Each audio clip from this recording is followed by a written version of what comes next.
Welcome back to the Solemn Plus podcast. My name is Josh Wofford, and we got the whole crew with us today. Woo-hoo. So, directly to my right, which none of you can see, is...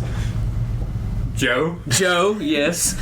I'm glad you remembered your name. I thought you were going to introduce my name, and I was just waiting to say yeah. No, and you always say, hey, this is John Nicholson. Yeah. Oh, well, this is Joseph Zumwalt. There you go, Joseph. All right, good. Well, John Nicholson has already introduced himself. I'm here. And then to my left is... Casey Dunaway. Right. Yes, Secretary Extraordinaire. And so, like I said, we called in the big guns for this because we are dealing with Hosea this morning, which is probably the big guns of the minor prophets. Yeah. Him and Zechariah, the longest ones. They could contend for themselves being like. There's nothing between minor leagues and major leagues, is there? Well, yeah, you got the A League and the Yeah, League, they would be Triple A. Yeah. Like if Obadiah and they're getting ready to be called up here, right? Yeah, if they were like Single A, these guys are Triple. Okay. Thank you, all you baseball fans. All right. There we go. That's just for Tyler Mitchell. Shout out. Go. But we wanted to definitely have Joe with us because Joe, you just preached this on Sunday. Mm-hmm. Yes. We're recording this on Tuesday. Yeah. And so our second recording. Well, I wasn't even going to mention that. But now that you did. That shows our ineptitude of recording podcasts. Well, somebody's ineptitude. That's you're the call out. That's me. We're feeling it this morning. That is okay. But so wanted to have you on here because you've done the most digging into Hosea. You've had a couple of days to think about and reflect on the sermon, of which someone else's ineptitude of recording. Same person. We have no record. If you were not there to experience it, you have no opportunity to. You just have no opportunity because some goober did not click start streaming on the software. So somebody did it. Yeah. Just to clear the air, it is my fault that we're having to record this 2 times because I did not click the microphone. It recorded on the microphone on the computer, not our podcast microphone, and then I was having to run live stream and I did not click start streaming on the live stream. I did have everything else perfect though on the live stream, except it wasn't streaming. So we still love you, Josh. I am glad. Almost matters in horseshoes and hand grenades. Yeah, that's true. Okay, but anyway, Hosea. So Joe, we gave you an option of what minor prophets you wanted to preach, and Hosea was your first choice. Number one choice. It was. Why? Well, it was one of the few minor prophets I remembered from reading beforehand, and it was probably one of the first books in the Bible that actually had me like crying by myself. Yeah. Wow. So me and Josh a few years ago now. I mean, actually, the last time I was on this podcast several years ago now. What was that? 2020? We found out that was 21. 21. Yeah. So 3 years ago, 4 years, 3-4ish. But we were doing a discipleship group, and we were going through Hosea, and I mean, I got to it was the first few chapters, and it hit pretty hard, and I mean, I just remember deeply studying the rest of it after that.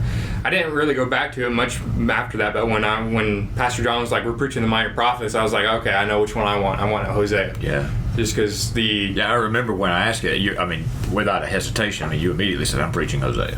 Yeah. And that told me right then you had some familiarity and some passion about the message of Hosea. Yeah. Which is awesome. I mean, the message of Hosea is just great. It's God's faithfulness to an unfaithful people, and his redemption of those people. Even though the majority of it's dealing with those consequences of their actions, the footwork, the foundation for redemption is laid out through it in the entirety of Hosea. It's pretty good. That's good. Beautiful stuff, man. Yeah, I was kind of disappointed you didn't say whore or whoredom on Sunday morning from the pulpit. Hey, we had kids in there. I felt like there was one time you got so close. I was like, oh, here it comes. Oh, man. Yeah. Well, so originally I was going to do I preached Hosea 4 through verse 1 of chapter 2. So I did chapter 1, verse 4 through chapter 2, verse 1 Sunday. And that doesn't, of course, mention the word whore, but we got the word unfaithful in there. And originally I was going to preach the entirety of chapter 1. But I was re-looking at it and I was like, okay, I'm mainly focusing on these names of the children. And so I was just like, you know what, let's really focus on them. I'll give them the background information for everything else. They won't miss a whole lot. They're supposed to have been reading this along with us, so they should already know some of it. But all right, y'all, you listeners have been put on notice. You should be reading these ahead of Sunday. All right, we've got the reading plan out there. Yep. But anyway, I gave them the overview of Hosea, and so of what came before that, and I gave them an overview of the story. So there was no, especially with there was no need to do any verses that mentioned it directly. It's not like I was avoiding it. I was going to say, did you chicken out on this, Joe? No, I didn't. So that was the thing. I didn't chicken out on it. I was prepared to give a disclosure before the sermon beforehand.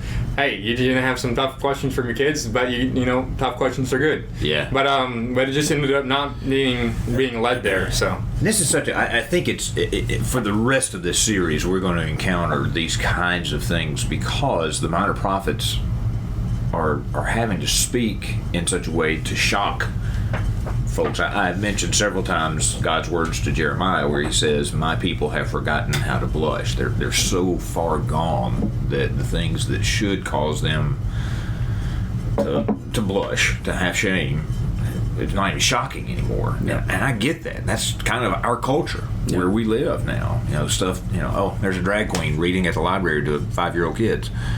That should cause some outrage, but we're kind of like, it's happening again, things, and so I see this parallel. So it raises the question for me, and I've asked this in several contexts in conversations with folks: why the shocking language? Well, because you have to, because part of asking for forgiveness and repenting is your heart has to turn away from what you were doing. And that's kind of what Joel gets into, and we're going to talk about Joel next week. But just a little heads up for that. But part of it is you have to have, for genuine repentance, your heart has to turn away from things. It can't just be a head knowledge of this is wrong. Your heart has to turn away from it. And so I think with just everything that was happening and just how their hearts were, they needed shocking language for them to turn away from the path that they'd set themselves on. Well, even today, negative language is what sticks with people. When you talk in a negative context, that sticks. For some reason, the truth is not what you remember, but it is the negative language, and that is why this is very memorable. It's easy to remember the way that Gomer was. Yeah. You think about Jesus, there's a reason why he used the Samaritan as the good Samaritan that was helping this Jewish man. Because, for us, we've never met a Samaritan a day in our life. Right. But for them, that was shocking. And that's one of the reasons why that parable was so enduring. And I believe that the prophets were speaking God's words, and God's words were acting kind of as a AED to shock their hearts. That's a great image. When you use the word shock, that's what I think of. Yeah. I've seen people pass out like on a basketball court and then run out there with AED and just clear. Clear. Right. And like that's what I see when God's doing this, and the prophets, and even in Jesus's words, that's the shock that our dead hearts need to come back to life. Wow. And so that's the mental picture that I have whenever I'm reading the prophets. That's really good. That's really good, and it's going to be a wrestling match, I think, along the way as Joe preaches and Josh preaches and I preach sometimes, to communicate that, but also to be sensitive to the fact that like in Hosea's situation where we're talking about adultery or whoredom or those kinds of things. How do we people who have experienced that in real life, because it's just the world we live in, how do we sensitively draw them to that, without being just triggering somebody, that has experienced some aspect of that injustice. And because so much of the prophets are dealing with the injustices, we'll see a lot of that when I preach Amos, because Amos is just, he's enraged over the injustice that's happening. And we will know people that have experienced some aspect of that. And that's a tension point in even talking about the minor prophets. I think that may be one reason we don't deal with them, because they are so shocking. It's really hard to deal with. But before we leave this part of the conversation, I have to get Josh and Casey involved in this because of y'all's experience walking your kids through this. When we recorded this the first time, Josh, we did have this conversation because you are both having these moments where you're reading to your kids. How are you all dealing with this? You talked a little bit about Lala and what was going on with that. Lala is 3, and she is in a stage of copying every word I say. And the one that stuck out this time was prostitute. So when she started copying every time I would say prostitute, she ended up asking what that was. And I had to think about it for a minute. How do I put that in terms enough for a 3-year-old to understand? And I just told her a prostitute is when we do not follow God's lead. That's good. And she took a second and she just said, okay. Not sure how well that stuck, but I told her she couldn't call people that because it wasn't a nice word. Not sure how much that stuck either, right? Yeah, I've not heard anybody come and tell me that I've been called a prostitute. So if Lala calls you a prostitute, you talk to Casey. Okay? Yes. But then we read chapters 13 and 14 after Joe preached on Sunday, and when it got to the part of their pregnant women being ripped open by swords, I was going to bring that up. She asked me where the babies were. And I didn't really know how to answer that, and I kind of just went forward. I just said, well, they're with Jesus now. Yeah. So I don't know. There's hard things in here that I want to answer for her on an age-appropriate level, and I don't want to change God's word because I think it's important to portray that to her, even at such a young age. But I want to do it in a age-appropriate way. But I think there's a beautiful thing that's happening, particularly with y'all two, and I'm so appreciative of y'all sharing this part of your journey with me, because seeing it through those children's eyes, the horror of it, the freshness of it, the shock of it comes really vividly clear, I think. And you having to wrestle as a parent, how do I communicate this concept to my child? We get a sense of what God's up to. How do I communicate the brokenness of my heart over what is happening in your life as a people that belong to me? There's a freshness that's there. Josh, you've got some great stories. I got 3 different stories. I'm not going to tell them all. I'll tell the short ones.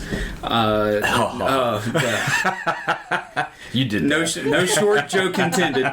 But the very first, it was the second night. We were reading 2 Kings 15, and Judah and JoJo were lying in bed, and I was reading, and I got to the part where I can't remember what king it was talking about, but they were sacrificing their sons and daughters, burning their sons and daughters to Baal and the Asherah. And Judah, whenever I said burning the sons and daughters, Judah sat up in his bed and said, Dad? I was like, buddy, we're not going to do that, okay? And he was like, okay. And JoJo said, Dad, I wouldn't do that to you. I'm like, oh, thanks, man. I appreciate that. I'm not going to do that to you either, because we worship God, who does not require that of us. And the last thing that I want to say, because this happened after we recorded this podcast the first time, Judah read out loud to me and the family chapters 13 and 14, and he got to chapter 13 verse 16. They shall fall by the sword, their little ones shall be dashed into pieces, and their pregnant women ripped open. And when he read that out loud, he said, damn, that's scary, that's violent. I was like, yeah, man, God's judgment is real, and it's hard. But then the very next verse. Yeah. Remember, there's no verse Right. and chapter divisions in the original Right. writings. It says, and their pregnant women ripped open, return, O Israel, to the Lord your God. You know, it's not like, hey, this is your fate. This is you have no choice. This is what will happen. But return. You can return. And just seeing, you know, I think the prophets are. You know, we called them cross-eyed. Yeah. You know, one eye looking at the immediate, one eye looking at the eternal. But I also think, like, you know, you could also say they're cross-eyed of looking at judgment and salvation, because it's just going back and forth. And we talked a little bit about how the salvation comes through the judgment, right? Yeah, I have torn you that I may heal you. Right, the judgment must happen in order for the salvation to happen. Yeah, he has struck us down, and he will bind us up. And then this beautiful one, after 2 days, he will revive us. On the third day, he will raise us up that we may live before him. Just beautiful stuff. Man. And Hosea is some of the most graphic, but it's also some of the most beautiful. And it's kind of like the scene at like Helm's Deep. You know, you have all these people guarding. You have all these people, like, you know, dying. For all you Tolkien fans, here we go. Yeah, you have all these people dying, and then all of a sudden there's this bright hope that comes on the hill, and it comes down, and then it saves you. So yeah. It's a powerful picture. And I have mentioned several times Tolkien's use of or coining the term eucatastrophe, the good catastrophe, the terrible thing that happens, but out of it comes great, marvelous good, beautiful good, heroic, lovely, beautiful stuff that, you know, just makes you want to stand up and shout and sing. That's what's going on with Hosea. It's powerful, beautiful stuff. Okay, more positive talking stuff. Joe, what's your favorite verse or passage in Hosea? Man, I don't know if there's a favorite, and I can't find it for you real quick, but probably one of the ones that's up there is where he says, to Ephraim I shall be like a lion, to Judah I shall be like a young lion, and I shall rip and I shall tear, and none shall take away from me. Because it got me thinking. I mean, so the lion of Judah comes and tears us. We turn to him for salvation, and he also comes and heals us. That's amazing. And so that's just... of course, the Lion of Judah being Jesus. Yeah. Right? Yeah. That's a powerful, beautiful thing. That's good. It's just... That's good. For my sermon Sunday, I mentioned it's kind of like... If you guys have ever watched Narnia, it's kind of like Eustace after he's turned into a dragon. The way that he gets healed is Aslan literally scratches in the dirt, and you see these... At least in the movie, I've read the book, but I don't remember as much from the book. You see these just big claw marks appear on the skin of the dragon, and the lion just keeps scratching. He keeps scratching, and then it's finally Eustace emerges, and he's back to what he was. And when he talks about it, he's like, it hurt, but it was a good kind of pain. Yeah. Yep, that's such a good scene. He may heal us. That's so good. So I've got to. You mentioned earlier the names, and that was a big piece of what you focused on, and we've got to circle back to that because I think it is such a beautiful thing, and you did a marvelous job of helping us connect this to the New Testament there, 1 Peter. Talk us through the names of Hosea's kids, and then connect that dot again for us to the 1 Peter passage. All right. So you get bonus points if you can say it in Hebrew. I can't. I can only say Jezreel in some way. But there's three. So Gomer has 3 children, and I say Gomer because it's believed that because of some of the wording that not all the kids are Hosea's. So you have three children that come out of this this broken marriage. Yeah. You have Jezreel, the first kid. You have No Mercy, and then you have Not My People. Jezreel itself is kind of a picture of both destruction and redemption, because Jezreel means that To scatter. I will scatter. Yeah, I will. The Lord will scatter. Right. And so, but it means scattering in 2 different ways, like chaff, like scattering chaff from wheat or something. So like to get destroyed, and that's generally a visual that's used throughout the entire Bible for destruction and the unsaved. Jesus uses it quite a few times in the New Testament, but it also means scatter as in sow. And like a sower going out to the field and throwing it out, and then you see the fruitful that comes out of it. So his name, while it shows a little sign of destruction, it also shows some growth and some life in it. And interesting enough, it's kind of like a play on words, because Israel is really close to Israel. So it's also, I mean, the names are basically just used to get the attention of Israel. This is where you're at. No mercy comes along, and it looks like no hope. There's no hope stated until after the third child's name, and the third child name is not my people. And suddenly, what a name to have to carry around. And it's like you're no more my people, and I'm not your God. But then you get to right after that, and it says, yet the number of the children of Israel shall be like the sands of the sea, which cannot be measured or numbered. And in the place where it was said to them, you are not my people, it shall be said to them, children of the living God. And the children of Judah and the children of Israel shall be gathered together. And they shall plant for themselves one head, and they shall go up from the land. For great shall be the day of Jezreel. Say to your brothers, you are my people, and to your sisters, you have received mercy. Wow. So you get this reversal of the names. You get this. You get the judgment, but once again, you get the turn from judgment, and you get mercy.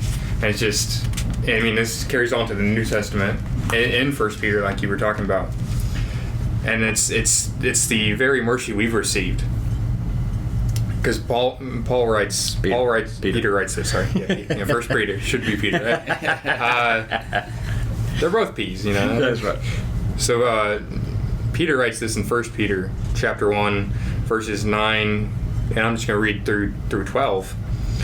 But you are a chosen race, a royal priesthood, a holy nation, a people for his own possession, that you may proclaim the excellencies of him who called you out of darkness into his marvelous light. Once you were not a people, but now you are God's people. Once you had not received mercy, but now you have received mercy. Beloved, I urge you as sojourners and exiles to abstain from the passions of the flesh, which wage war against your soul. Keep your conduct among the Gentiles honorable, so that when they speak against you as evildoers, they may see your good deeds and glorify God on the day of visitation. Wow. It's the very same mercy we received, and there's a call from that mercy of what we're supposed to do, but that's... I have an imagination of Peter just having recently reread or listened back through, at Tabernacle or at the synagogue, through the opening phrases of Hosea, and that was just ringing in his mind. He was one that had received mercy, and now all these others that have come to Christ and the Spirit has filled them.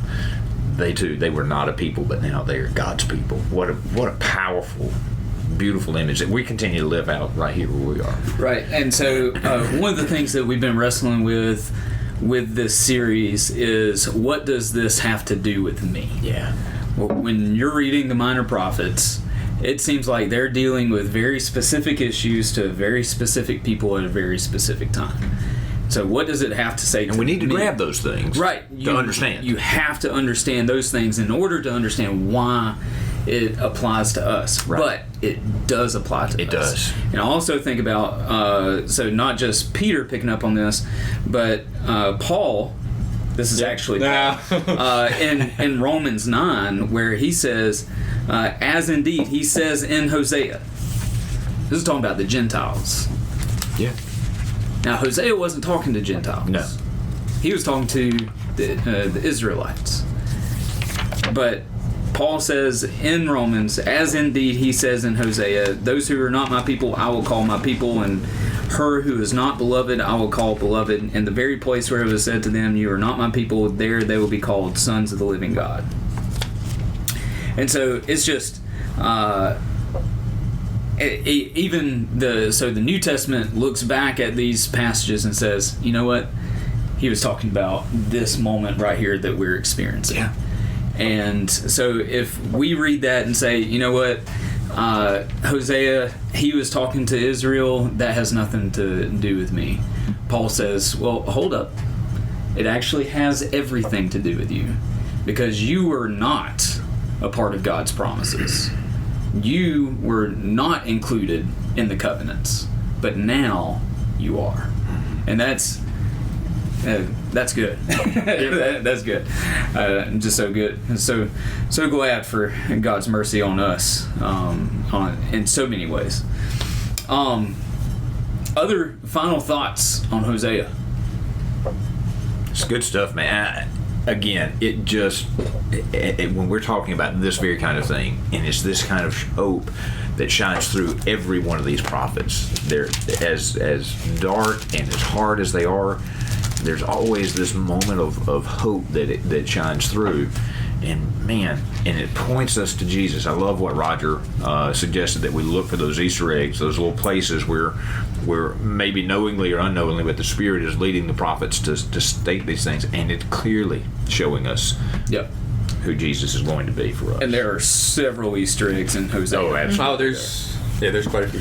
So I'm excited about the rest of the series. Absolutely. And walking through this with community has been helpful for me. Yeah. Being able to have those conversations about what we're learning and how it's reflected in the New Testament and other parts of the Old Testament, like 2 Chronicles and 2 Kings and places in Psalms.